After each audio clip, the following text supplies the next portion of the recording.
Assalamualaikum warahmatullahi wabarakatuh. Salam sejahtera bagi kita semuanya. Om Swastiastu, Namo Buddhaya, Salam Kebajikan. Selamat pagi Yeti kita yang saya hormati, selaku dari mata kuliah Hukum Internasional Seksi A. Selamat pagi juga kepada rekan-rekan yang telah hadir pada sesi perkuliahan hari ini. Izinkan saya memperkenalkan diri terlebih dahulu. Nama saya Anastasia Pambajeng dari kelompok 4, selaku moderator yang akan memimpin jalannya presentasi pada hari ini. Agar presentasi hari ini berjalan dengan kondusif, kiranya teman-teman audiens dapat menonaktifkan suara selama presentasi berlangsung, dan jika ada interupsi dapat disampaikan melalui chat box, dan di sesi akhir nanti akan ada sesi tanya-jawab. Diharapkan setiap kelompok dapat mempersiapkan satu pertanyaan yang akan diberikan kepada kelompok kami. Baik, sebelum kita memulai sesi presentasi hari ini, saya akan memperkenalkan pembicara dari kelompok 4. Di sini kita mempunyai 6 pembicara, yaitu yang pertama, Farah Indira Putri. Farah Indira Putri sebagai pembicara pertama yang akan membawakan materi sejarah diplomatik dan perwakilan diplomatik. Yaitu selanjutnya ada Marcella Chandra sebagai pembicara kedua yang akan mempresentasikan materi pelaksanaan hubungan diplomatik, kekebalan dan keistimewaan diplomatik. Pembicara ketiga ada Yumna Vanessa yang akan membacakan materi suaka diplomatik dan kasus diplomatik. Selanjutnya, pembicara keempat, Josephine Valeria Laurencia Situmorang yang akan membawakan materi konsuler, prosedur pengangkatan perwakilan konsuler, dan klasifikasi kepala perwakilan konsuler. Selanjutnya ada pembicara kelima, yaitu Ciara Carisa yang akan membawakan materi fungsi perwakilan konsuler, hak istimewa dan kekebalan pejabat konsuler, serta penyalahgunaan hak istimewa dan kekebalan konsuler. Dan pembicara terakhir yaitu Nada Misha yang akan membawakan materi ruang lingkup perwakilan konsuler dan contoh. Baik, tanpa basa-basi lagi kita masuk ke pembicara pertama yaitu Farah Indira Putri untuk mempresentasikan materinya. Dipersilakan kepada Farah Indira. Iya, terima kasih Anastasia. Pertama-tama kita membahas tentang sejarah diplomatik.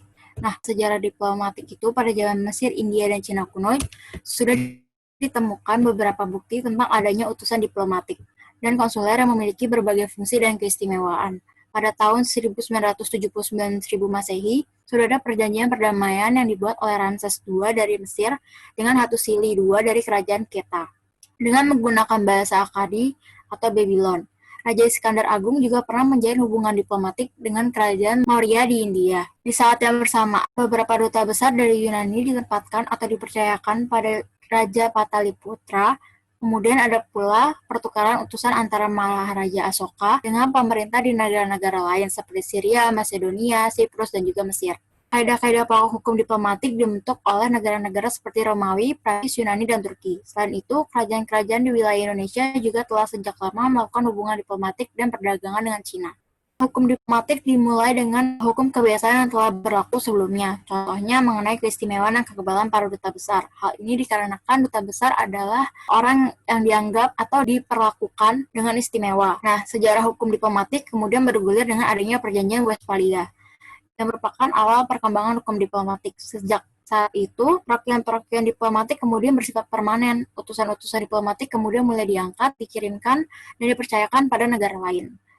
Menjelang Perang Dunia I dan II, peran diplomat dalam diplomasi internasional mulai dianggap penting, karena para perwakilan itu harus mampu mendengar, melindungi, memantau, dan kemudian melaporkan. Bahkan mereka pun harus bisa menjadi penyampai suara di perlindungan internasional untuk negara asal atau yang diwakilinya. LBB membentuk sebuah komite ahli di tahun 1927 yang bertugas untuk membicarakan serta melakukan pembahasan tentang perkembangan dan kodifikasi hukum internasional, yang termasuk di dalamnya hukum diplomatik. Tetapi komite tersebut baru berhasil merumuskan 2 buah konvensi saat konferensi di Havana pada tahun 1928. 2 konvensi yang dihasilkan pada tahun itu yaitu Convention on Diplomatic Officer dan Convention on Consular Agents. Kemudian PBB memprakarsai konferensi menteri berkuasa penuh di Wina tahun 61 yang lalu mengesahkan Konvensi Wina tentang hubungan diplomatik. Konvensi Wina tersebut terdiri dari 52 pasal dan 2 protokol lain. Setelah itu, diadakannya lagi konferensi yang sejenis, menghasilkan konvensi tahun 67 yang tentang hubungan konsuler. Lalu Majelis Umum PBB pada tanggal 8 Desember 69 menyetujui resolusi 2530, disertai teks konvensi tentang misi khusus. Nah, berikutnya itu di tanggal 14 Desember 1977, Majelis Umum PBB mengesahkan konvensi tentang pencegahan dan penghukuman orang-orang yang menurut hukum internasional dilindungi. Dalam hal ini termasuk para diplomat. Catatan panjang sejarah hukum diplomatik adalah bukti keseriusan hubungan antara negara-negara di tengah kehidupan masyarakat internasional karena adanya beragam kepentingan antar negara, membuat peran diplomat amat diperlukan. Tentu saja, yang paling utama para diplomat tersebut harus mau melindungi kepentingan negara asalnya, khususnya para warga negaranya baik serta saat mereka di negeri sendiri ataupun di negeri orang lain. Nah, berikutnya ini ada diplomatik. Diplomatik mempunyai dua definisi menurut bahasa. Yang pertama dari bahasa Latin yaitu diploma atau bahasa Inggris diplomasi yang artinya piagam. Di dalam diplomatik ini dia juga mempunyai asas-asas, yaitu ada asas persamaan persaudaraan dan perdamaian, asas penghormatan atas perbedaan antar negara. Hal ini tersirat dalam naskah pembukaan Konvensi Wina 61 alinea 2. Yang ketiga, asas penghormatan atas wakil-wakil negara atau penghormatan kedaulatan negara yang terdapat dalam Konvensi Wina 61 alinea 4. Berikutnya ada asas penghormatan atas dasar adat dan kebiasaan internasional atau yang tersirat dalam Konvensi Wina 63 alinea 5. Berikutnya ada asas kehendak bersama Konvensi Wina tahun 63, lalu ada asas tidak dapat diganggu gugatnya perwakilan masing-masing negara, tercantum dalam Konvensi Wina 61. Yang terakhir ada asas kepercayaan, pasal 26 Konvensi Wina 1961. Berikutnya ada perwakilan diplomatik. Nah, perwakilan diplomatik itu adalah lembaga kenegaraan di luar negeri yang bertugas membina hubungan politis dengan negara lain. Nah, dalam perwakilan diplomatik ini mempunyai 4 golongan perwakilan diplomatik. Yang pertama itu ada duta besar dan para utusan. Mereka ini merupakan penggolongan pertama dalam wakil-wakil diplomatik dan mereka ini adalah para wakil dari negara masing-masing. Yang kedua ada menteri berkuasa penuh dan duta luar biasa. Nah, keduanya ini merupakan wakil diplomatik tingkat 2 dan jika dibandingkan dengan golongan pertama, maka mereka menikmati kekebalan dan keistimewaan diplomatik yang sedikit berbeda dari duta besar. Yang ketiga ada kuasa penuh. Nah, golongan ini ditambahkan dalam Kongres Ex La Capelle tahun 1818 dalam Konvensi Wina 1961. Yang terakhir ada Charge d'Affaires, yaitu golongan ini tidak diangkat oleh kepala negara, melainkan oleh menteri luar negeri dari negaranya. Berikutnya itu ada fungsi perwakilan diplomatik menurut Kongres Wina tahun 61. Yang pertama mewakili negara, kedua melindungi berbagai kepentingan negara pengirim dan warga negaranya di negara penerima dalam batas-batas yang diizinkan oleh hukum internasional. Yang kedua, mengadakan persetujuan dengan pemerintah negara penerima. Keempat, memberikan keterangan tentang kondisi dan perkembangan negara penerima sesuai dengan undang-undang dan melaporkan kepada pemerintah negara pengirim. Yang terakhir ada memelihara hubungan persahabatan antara negara pengirim dengan negara penerima. Nah, di dalam Konvensi Wina 61 ini terdiri dari 53 pasal yang meliputi lampiran semua aspek hukum penting dari hubungan diplomatik secara permanen antara negara. Di samping itu terdapat juga 2 protokol pilihan mengenai masalah kewarganegaraan dan keharusan menyelesaikan sengketa masing-masing terdiri dari 6 dan 10 pasal. Nah, untuk pasal 1 dan 19 itu mencangkut pembentukan misi-misi diplomatik, hak dan cara-cara pengangkatan serta penyerahan surat-surat kepercayaan dari kepala perwakilan diplomatik atau duta besar. Yang kedua itu ada pasal 20-28 khusus mengenai kekebalan dan keistimewaan bagi misi-misi diplomatik termasuk pembebasan berbagai pajak.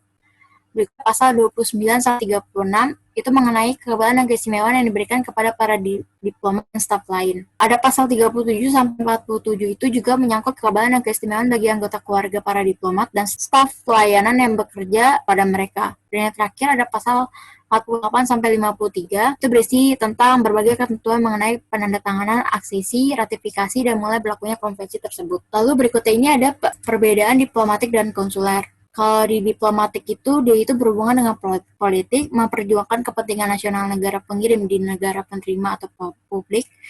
Berikutnya ada 1 perwakilan diplomatik di wilayah negara penerima, harus diberi surat kepercayaan sebagai dasar persetujuan, menikmati hak istimewa dan kekebalan penuh, dan bentuk yuridisnya itu seluruh wilayah.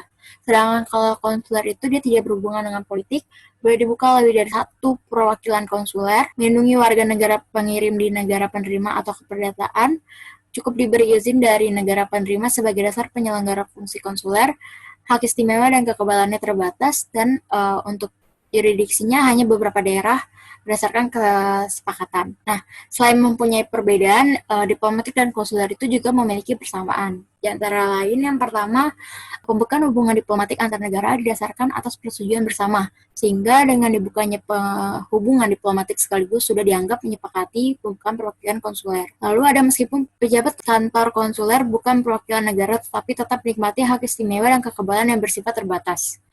Berikutnya ada kepala perwakilan konsuler secara operasional bertanggung jawab kepada perwakilan diplomatik. Dan yang terakhir, jika dalam suatu negara hanya dibuka perwakilan diplomatik, maka berdasarkan kesepakatan dengan negara penerima, perwakilan diplomatik boleh melaksanakan fungsi konsulernya. Berikutnya akan dijelaskan oleh pembicara 2. Baik, terima kasih para Indira. Selanjutnya, silakan kepada Sandra sebagai pembicara kedua untuk memaparkan materinya. Nah, kali ini saya akan menjelaskan tentang pelaksanaan hubungan diplomatik.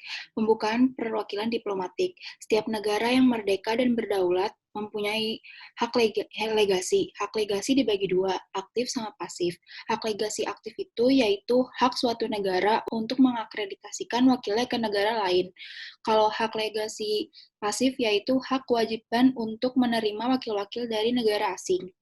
Tahap pembukaan perwakilan diplomatik. Tahap yang pertama ada persetujuan.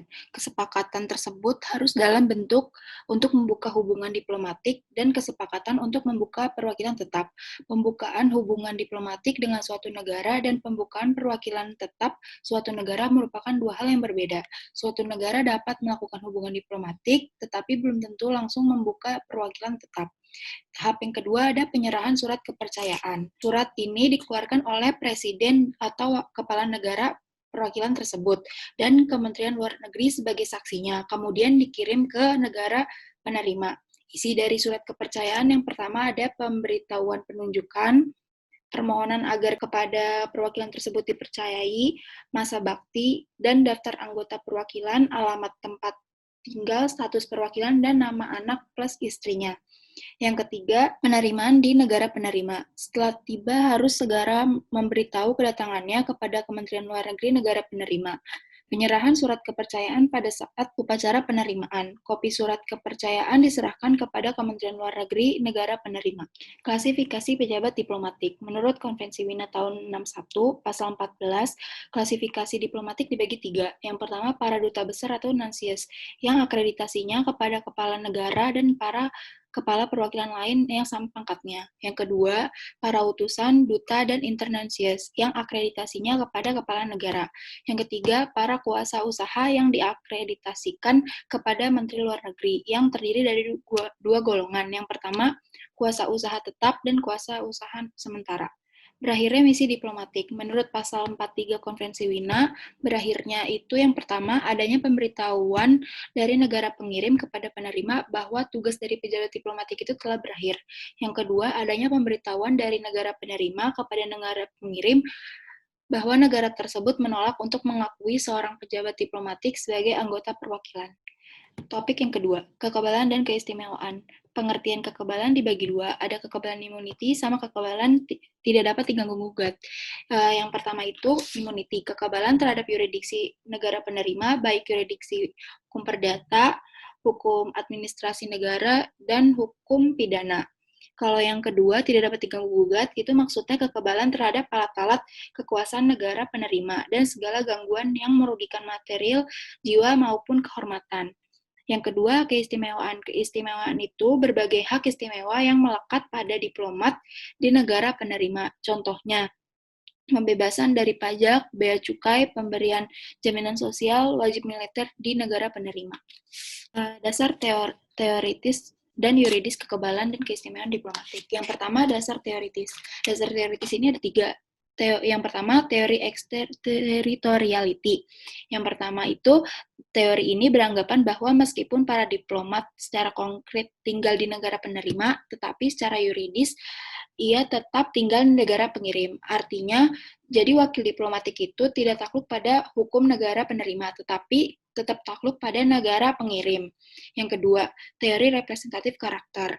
Ini teori mendasarkan pemberian kekebalan diplomatik dan hak istimewa kepada sifat dari diplomat, yaitu karena ia mewakili kepala negaranya atau negaranya di luar negeri. Yang ketiga, teori kebutuhan fungsional. Hak istimewa dan kekebalan diplomatik perlu diberikan kepada diplomat agar dapat melaksanakan fungsinya secara optimal, sehingga hasil pengerjaannya memuaskan negara penerima maupun negara pengirim.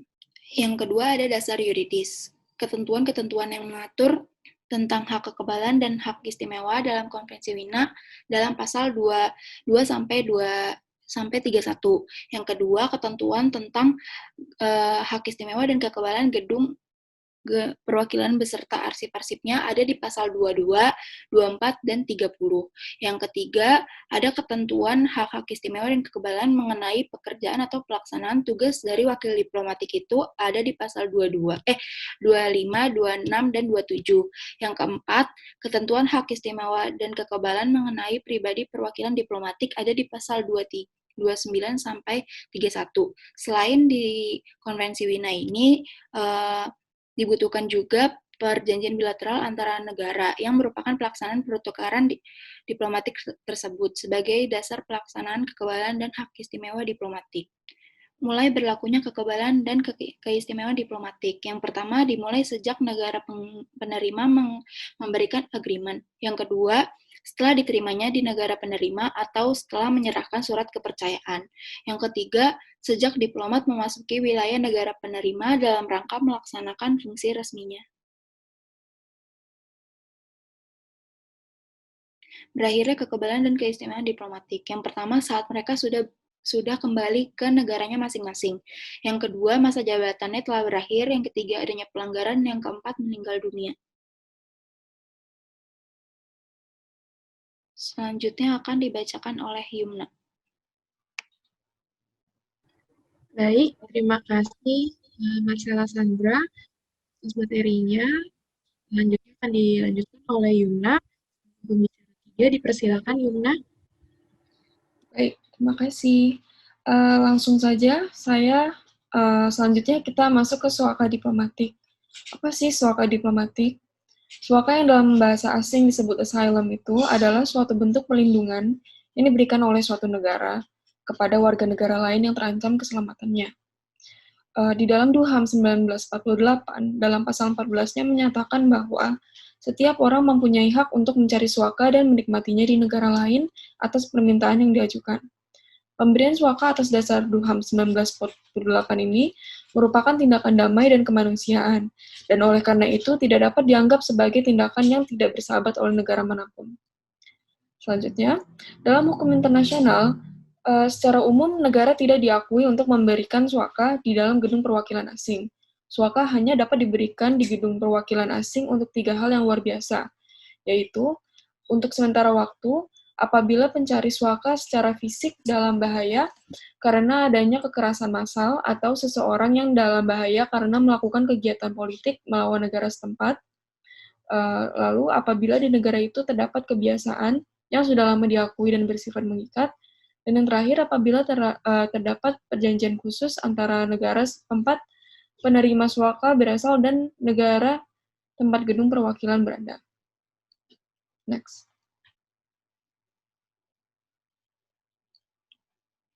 Nah, di dalam Konvensi Wina ini, selanjutnya ada suaka dalam Konvensi Wina 1961.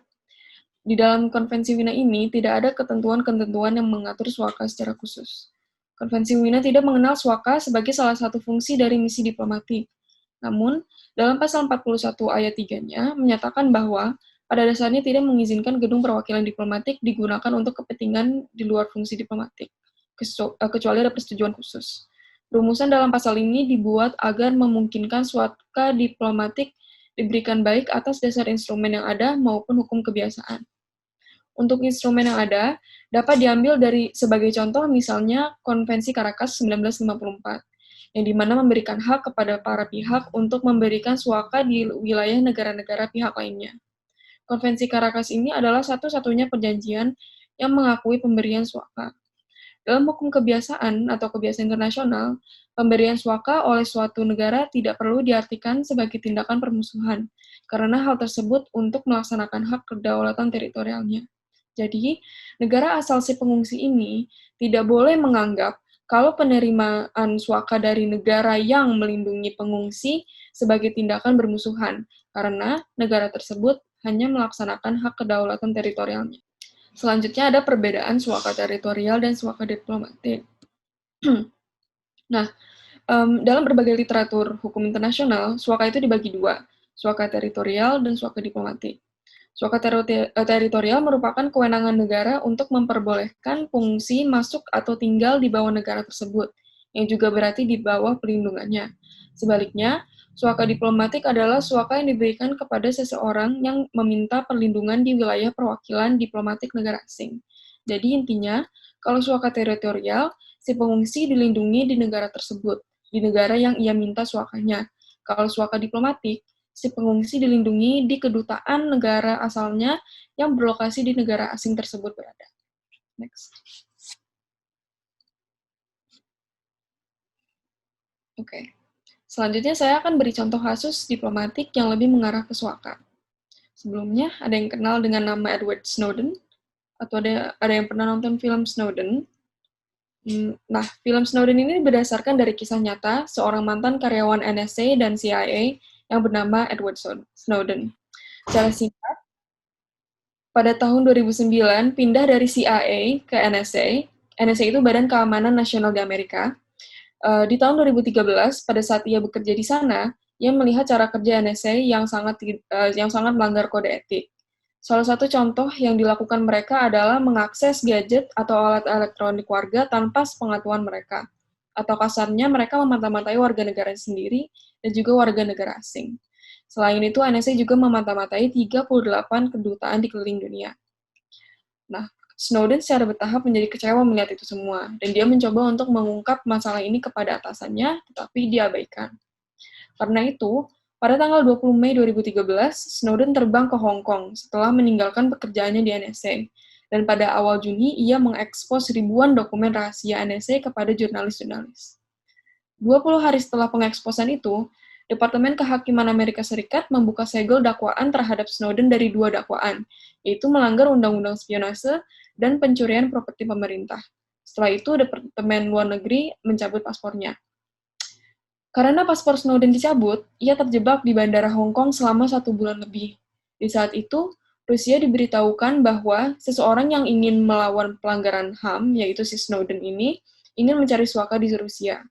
2 hari kemudian, dia langsung diterbangkan oleh Presiden Putin ke Bandara Internasional Moskow, di mana kemudian Rusia memberi Snowden hak suaka setelah dibatasi ke terminal bandara selama lebih dari 1 bulan, dengan visa awal untuk tinggal selama 1 tahun, yang kemudian berulang-ulang kali diperpanjang. Kasus Snowden ini termasuk suaka teritorial. Selanjutnya, materi selanjutnya akan dibawakan oleh teman saya. Terima kasih. Baik, selanjutnya kita masuk ke materi konsuler yang akan dibacakan oleh pembicara 4, yaitu Yosefin Valeria Laurencia Situmorang. Silakan pada Yosefin. Konsuler, dalam menjalani hubungan kerjasama antar negara, sesuai dengan Konvensi Wina tahun 1963, selain terdapat perwakilan diplomatik, perwakilan luar negeri suatu negara di negara lain juga dapat dilakukan oleh perwakilan konsuler. Perwakilan konsuler adalah perwakilan yang menjalankan segala urusan dan kepentingan negara pengirim. Konvensi Wina 1963 mengenai hubungan konsuler memiliki 79 pasal dan digolongkan ke dalam 5 bab. Pasal 2 hingga pasal 27 merupakan cara-cara mengadakan hubungan konsuler beserta tugas-tugas konsul. Prosedur pengangkatan perwakilan konsuler. Yang pertama ini, pemerintah negara pengirim menunjuk seseorang untuk diangkat menjadi perangkat perwakilan konsuler atau konjen. Yang kedua, penunjukan tersebut disertai permintaan untuk mengeluarkan eksekuator diberitahukan kepada negara penerima. Yang ketiga, negara penerima mengeluarkan eksekuator konsuler. Next. Klasifikasi kepala perwakilan konsuler. Berdasarkan pasal 9 Konvensi Wina tahun 1963, kepala perwakilan konsuler dibedakan menjadi 3. Yang pertama ada konsul jenderal, ditetapkan sebagai kepala dari beberapa distrik konsuler dan mengepalai beberapa konsul, atau dapat juga sebagai kepala suatu distrik konsuler yang sangat luas. Yang kedua, konsul muda adalah asisten konsul jenderal atau konsul yang mempunyai sifat konsuler dan dapat menduduki tempat konsul dalam semua tugas-tugasnya. Yang ketiga ada agen konsul, adalah agen-agen dengan sifat konsuler yang ditetapkan oleh seorang konsul jenderal atau konsul untuk melaksanakan bagian-bagian tertentu atau tempat-tempat tertentu dari suatu distrik konsuler. Kepres nomor 51 tahun 1976 tentang pokok-pokok organisasi-organisasi perwakilan Republik Indonesia di luar negeri pasal 1 ayat 7 menetapkan bahwa konsul jenderal dan konsul yang memimpin perwakilan konsuler adalah pejabat yang mewakili negara Republik Indonesia di bidang konsuler. Kemudian menurut pasal 3 ayat 2, Konsulat Jenderal Republik Indonesia atau Konsulat Republik Indonesia adalah perwakilan konsuler Republik Indonesia yang masing-masing dipimpin oleh seorang konsul jenderal atau konsul yang bertanggung jawab kepada duta besar luar biasa dan berkuasa penuh, bertanggung jawab langsung kepada Menteri Luar Negeri. Baik, terima kasih Yosefin. Selanjutnya akan dilanjutkan oleh Ciara Carisa yang akan mempresentasikan tentang fungsi perwakilan konsuler. Dipersilakan Ciara. Ya, terima kasih.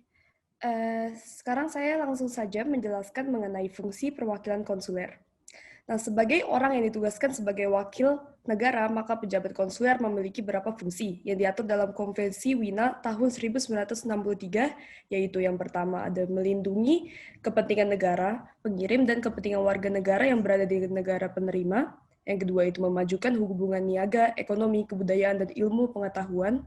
Yang ketiga adalah mengamati keadaan dan perkembangan di bidang perdagangan, ekonomi, kebudayaan, dan ilmu pengetahuan di negara, dan mengeluarkan paspor dan surat jalan kepada warga negara pengirim, visa atau surat-surat lainnya, dan membantu warga bertindak sebagai notaris dan pejabat catatan sipil, melaksanakan hak pengawasan dan pemeriksaan terhadap kapal-kapal negara pengirim, dan yang ketujuh adalah fungsi-fungsi lainnya yang tidak dilarang oleh hukum dan peraturan negara lainnya, yaitu seperti menyelenggarakan bimbingan dan pengawasan terhadap warga negara di wilayah kerjanya, atau menyelenggarakan urusan pengamanan, penerangan konsuler, protokol komunikasi, dan persandian.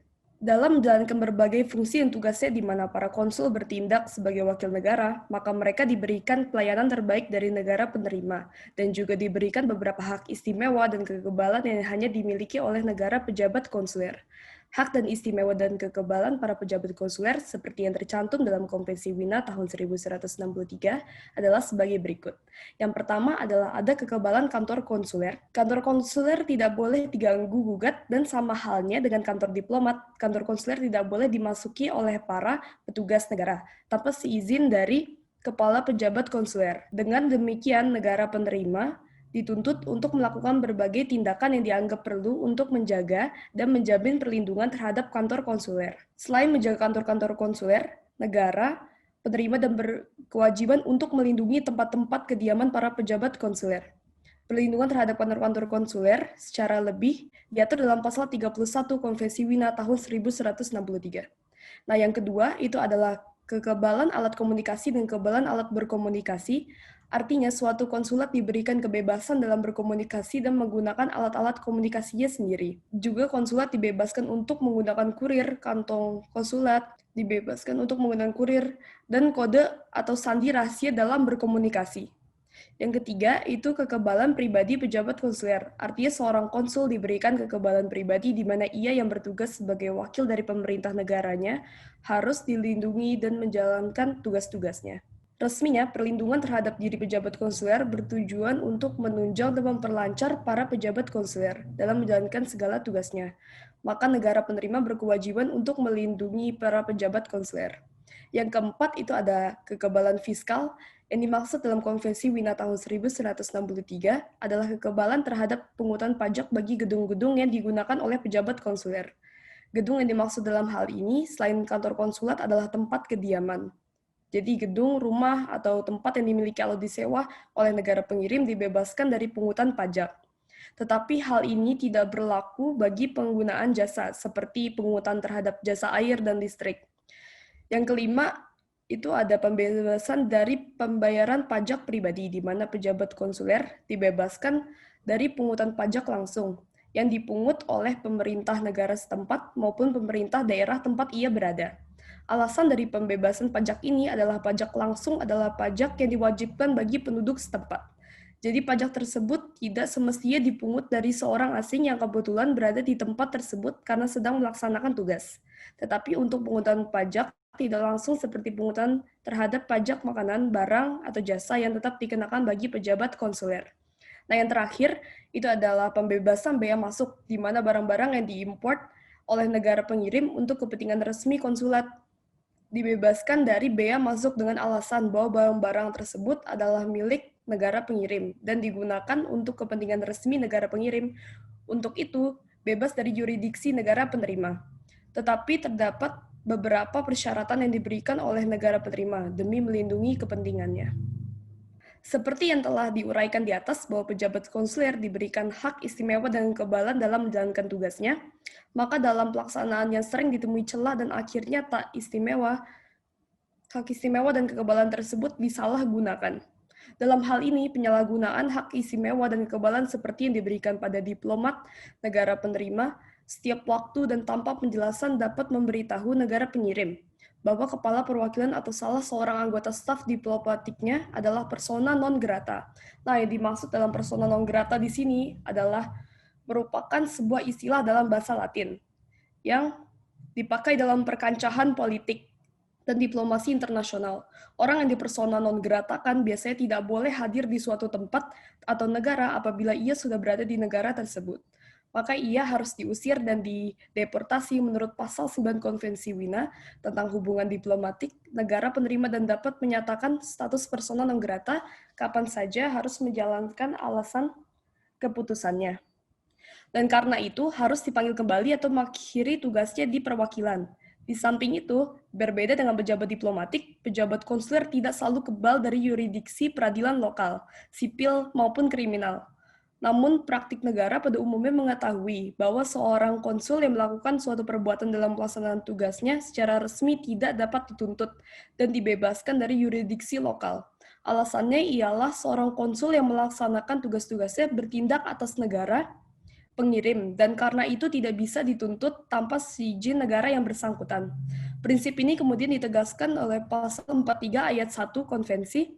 Itu berarti bahwa untuk setiap perbuatan di luar pelaksanaan fungsi resmi, seorang konsul dapat diajukan ke pengadilan seperti orang-orang yang biasanya. Ya, terima kasih. Baik, terima kasih Ciara atas pemaparan materinya. Kita akan masuk ke materi terakhir, yaitu tentang ruang lingkup perwakilan konsuler, serta contoh kasusnya yang akan dibawakan oleh Nada Misha. Dipersilakan untuk Nada Misha. Ya, selamat pagi Bu dan teman-teman. Langsung saja, saya ingin menjelaskan ruang lingkup perwakilan konsuler dalam persoalan non-politik hubungan satu negara dengan negara lain diwakili oleh korps konsuler yang terbagi dalam kepangkatan sebagai berikut. Satu, ada konsul jenderal, mengepalai kantor konsul jenderal yang dapat membawahi beberapa konsuler. Yang kedua, ada konsul, mengepalai kantor konsul yang membawahi kekonsulan. Wakil konsul mengepalai kantor wakil konsul yang ada di dalam satu daerah kekonsulan. Yang ketiga, ada agent konsul, diangkat oleh konsul jenderal atau oleh konsul yang ditugaskan menangani beberapa hal tertentu yang berhubungan dengan kekonsulan. Biasanya ditempatkan di kota-kota yang termasuk kekonsulan. Kantor-kantor konsulat tempat bekerja korps perwakilan konsuler dapat berupa 1 kantor konsulat jenderal, 2 kantor konsulat, 3 kantor wakil konsulat, 4 kantor perwakilan konsuler, 5 ruang lingkup atase. Dan ruang lingkup atase terbagi menjadi 2 bagian, yaitu 1 atase pertahanan terdiri dari bidang militer, yaitu atase pertahanan terdiri dari bidang teknik, terdiri dari bidang perdagangan, bidang perindustrian, bidang pendidikan, bidang atase lainnya terdiri dari atase imigrasi, atase keuangan, dan atase tenaga kerja. Imutas dalam hubungan diplomatik sepanjang penelusuran kami, predikat sekretaris pertama adalah predikat bagi pejabat diplomatik. Pemakaian predikat sekretaris pertama sebagai predikat bagi pejabat diplomatik sendiri dicontohkan dalam pasal 32 huruf D Peraturan Menteri Luar Negeri Nomor 4 Tahun 2009 tentang pejabat dinas luar negeri, diplomatik, dan konsuler yang menerapkan bahwa sekretaris pertama merupakan pejabat diplomatik yang berpangkat penata tingkat 1 golongan 3 atau D, atau pembimbing golongan ruang 6A. Karena kedudukan sebagai pejabat diplomatik ini, kami akan berpedoman pada Vienna Conference on Duplicate Relationship atau disebut juga VCDR yang tercantum dalam lampiran Undang-Undang Nomor 1 1982 tentang pengesahan Konferensi Wina mengenai hubungan diplomatik beserta protokol opsionalnya mengenal hal memperoleh kewarganegaraan.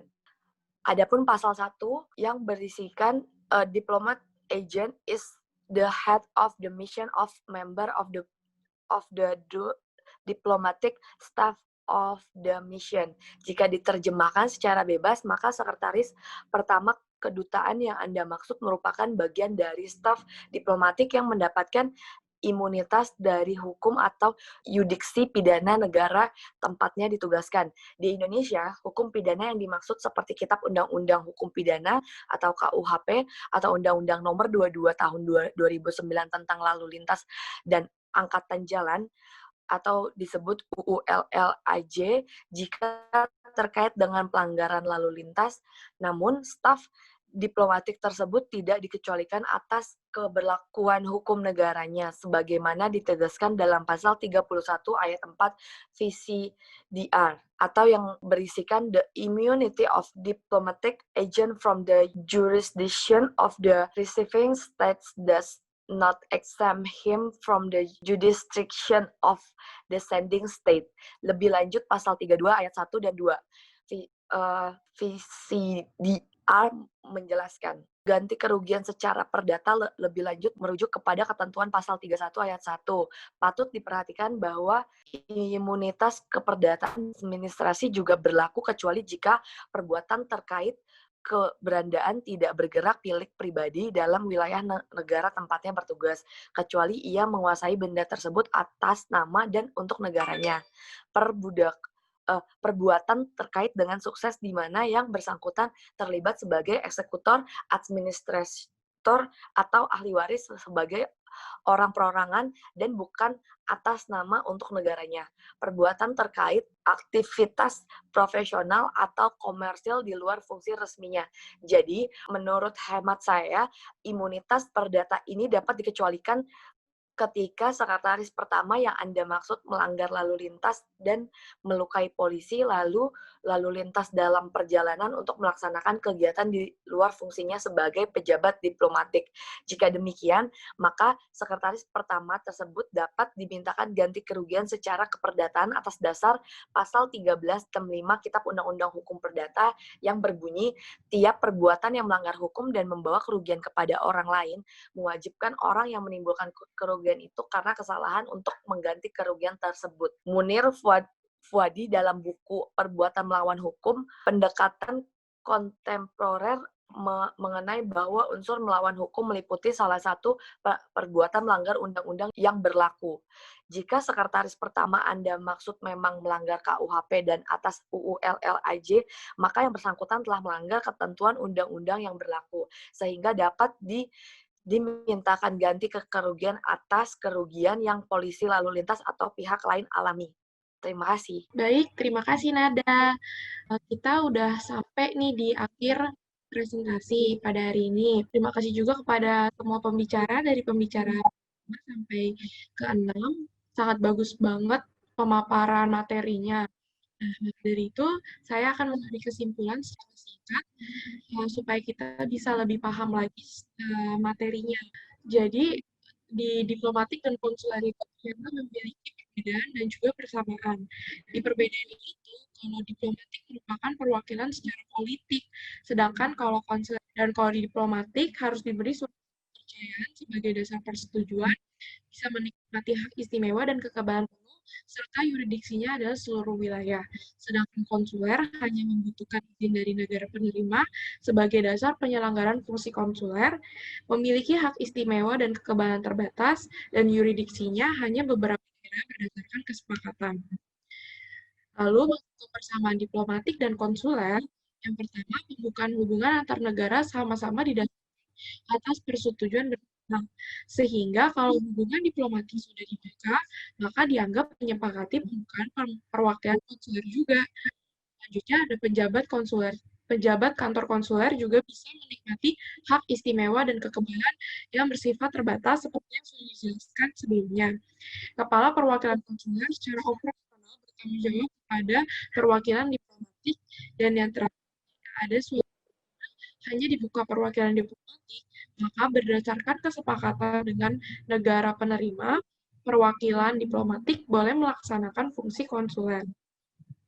Selanjutnya masuk ke tahap-tahapannya, beberapa tahap dan pelaksanaan diplomatik. Setiap negara yang merdeka dan berdaulat mempunyai legasi yang terbagi atas dua, yaitu hak legasi aktif atau hak suatu negara untuk mengakreditasikan wakilnya ke negara lain, dan hak legasi pasif, yaitu untuk menerima wakil-wakil dari negara asing. Tahap-tahapnya yaitu yang pertama, persetujuan atau kesepakatan yang berdasar pada pasal 2 Konvensi Wina tahun 1921. Yang kedua, penyerahan surat kepercayaan berdasarkan pada pasal 13 Konvensi Wina. Dan yang ketiga, penerimaan negara penerima para perwakilan, negara perwakilan harus memberitahu kedatangannya kepada kementerian di luar negeri negara penerima. Lalu masuk ke berakhirnya misi diplomatik.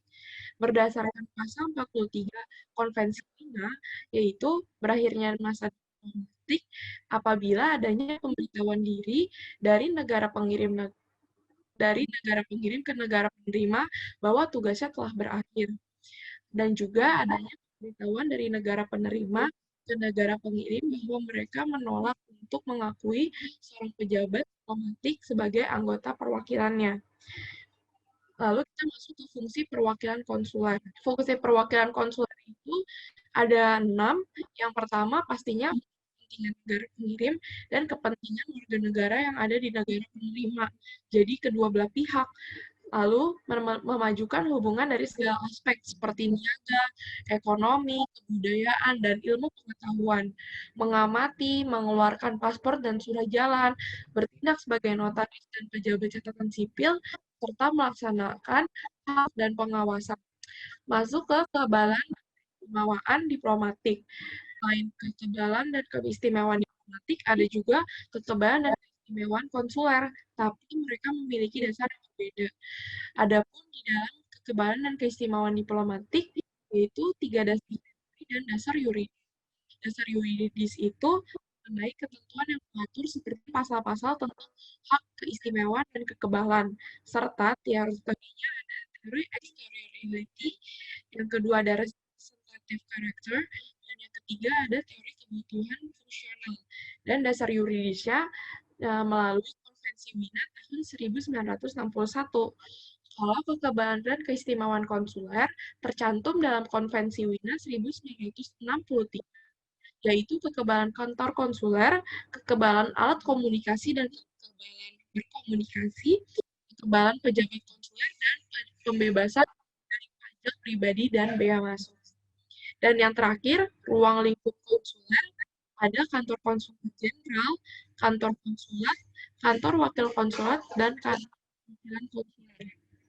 Baik, itu aja dari kelompok kami dan pemaparan materi serta kesimpulannya.